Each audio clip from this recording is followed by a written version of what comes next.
সচিন টেন্ডুলকারের সাথে লিওনেল মেসির এক অদ্ভুত মিল আছে। সাকিব আল হাসানের সাথে মিল আছে পোলিশ তারকা রবার্ট লেভানডফস্কির। হ্যারি কেইন ও কেইন উইলিয়ামসনের নামে যেমন মিল, তাদের ভাগ্য অনেকটা একই রকম। ক্রিকেটারদের সাথে ফুটবলারদের এমন অদ্ভুত কিছু মিল আছে যা অনেকেই কখনো খেয়াল করেনি। অজানা সেই মিলগুলো জেনে নেওয়া যাক। প্রথমে আসি কেইন উইলিয়ামসন ও হ্যারি কেইনের প্রসঙ্গে। ক্রিকেটার কেইন উইলিয়ামসন নিউজিল্যান্ডকে অসংখ্যবার বড় টুর্নামেন্টের ফাইনালে তুলেছেন। শান্ত মেজাজ, ঠান্ডা মাথায় নেতৃত্ব, তার মধ্যে সবই আছে। তবু ভাগ্যের কাছে বারবার তিনি হেরে যান। 2019 ওয়ানডে বিশ্বকাপে সেই নাটকীয় ফাইনালে উইলিয়ামসনের হৃদয় ভেঙেছিল। একইভাবে 2015 ওয়ানডে বিশ্বকাপ ও 2021 টি-20 বিশ্বকাপের ফাইনাল হেরেছিল নিউজিল্যান্ড, হেরেছিল উইলিয়ামসন। ইংলিশ ফুটবলের গোল মেশিন হ্যারি কেইনও এভাবে বারবার ফাইনালে গিয়েও ট্রফি ছুঁতে পারেননি। ইংল্যান্ডের হয়ে তিনি দুইবার ইউরো ফাইনালে হেরেছেন। ক্লাব ফুটবলে টটেনহ্যামের হয়ে দুইটি কারাবাও কাপ ফাইনাল ও একটি চ্যাম্পিয়ন্স লিগ ফাইনাল হেরেছেন। আসা যাক সচিন টেন্ডুলকার ও লিওনেল মেসির গল্পে। একজন ক্রিকেটের ঈশ্বর, অন্যজন ফুটবলের রাজা। ব্যক্তিগত সব ধরনের অর্জনই তাদের ছিল। বছরের পর বছর তারা শুধু খেলে গেছেন বিশ্বকাপ জেতার স্বপ্ন নিয়ে, কিন্তু সেই স্বপ্ন পূরণ হয়েছে ক্যারিয়ারের শেষ দিকে এসে। 2011 সালে সচিনের হাতে উঠেছিল ওয়ানডে বিশ্বকাপ ট্রফি। একইভাবে 2022 সালে মেসি হাতে তুলেছিলেন ফিফা বিশ্বকাপ। দুই কিংবদন্তির জন্য এই অর্জনটা ছিল তাদের জীবনের সবচেয়ে বড় পূর্ণতা। ফিটনেসের ব্যাপারে উদাহরণ দিতে গেলে প্রথমেই উঠে আসে বিরাট কোহলি ও ক্রিশ্চিয়ানো রোনালদোর নাম। কোহলি ভারতীয় ক্রিকেটে ফিটনেস সংস্কৃতির বিপ্লব এনেছেন। জিম, ডায়েট, ডিসিপ্লিন সবকিছুতে তিনি একনিষ্ঠ।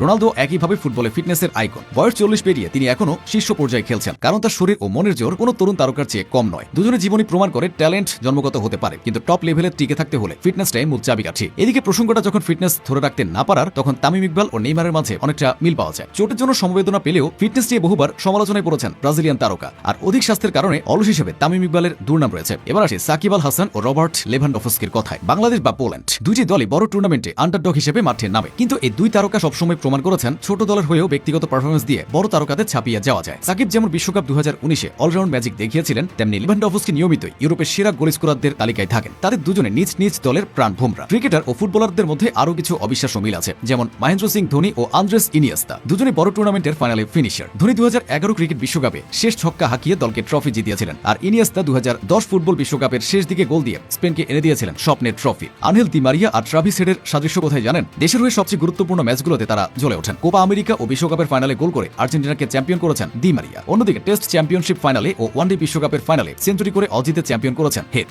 বেলজিয়ান ফুটবলার কেভিন ডি ব্রুইনার jersey number 17, South African great AB ডিভিলিয়ার্সের জার্সি নাম্বারও 17। এটি ছাড়াও এই দুই তারকার মাঝেও আরও কিছু মিল আছে। সোনালী প্রজন্মের একঝাঁক ফুটবলার নিয়েও বড় কোনো সাফল্য পায়নি বেলজিয়াম। দলের সেরা তারকা হয়েও সে ব্যর্থতার অংশ ছিলেন ডি ব্রুইনা। একই রকম ঘটনা ঘটেছে এবি ডিভিলিয়ার্সের সাথে। ডিভিলিয়ার্সের সময় সাউথ আফ্রিকা দলে সব তারকা ক্রিকেটারের ছড়াছড়ি ছিল, অথচ তারা একসাথে কোনো শিরোপা জিততে পারেনি। ক্রিকেটার ও ফুটবলারদের এই মিলগুলো কি আগে কখনো খেয়াল করেছেন?